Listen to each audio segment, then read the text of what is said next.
சிண்டுவுக்கு யாருமே இல்லாததுனால சின்ன வயசுலேருந்தே யாசகம் பெறுற தொழிலை செஞ்சு வந்தது. ஒரு நாள் சிண்டு தூங்கிட்டு இருக்கும்போது இரவு நேரத்தில் சரியான மழை பெஞ்சது.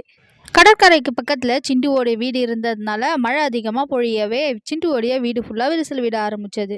வீடு மட்டும் இல்லாமல் வீட்டில் இருந்த மர சாமான்கள்லேயும் பிளவுகள் ஏற்பட்டது. வீட்டில் அங்கங்கே பிளவுகள் ஏற்படவே அந்த பிளவுகள் வழியாக ஒரு எலி பண அலமாரிக்கு வந்து சிண்டுவோடைய பணத்தை திருடிட்டு போகிறது வழக்கமாக வச்சுட்டு இருந்தது.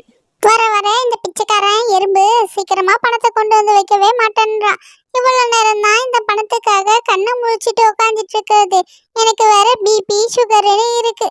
சரி சரி, அந்த எறும்பு பையன் கண்ணு முழிக்கிறதுக்குள்ள இந்த பையில இருக்க பணத்தை எல்லாம் கொஞ்சம் கொஞ்சமா எடுத்துட்டு கட்டி வச்சிடலாம். அப்பதான் அந்த முட்டாள் எறும்புக்கு கணக்கு தெரியாது.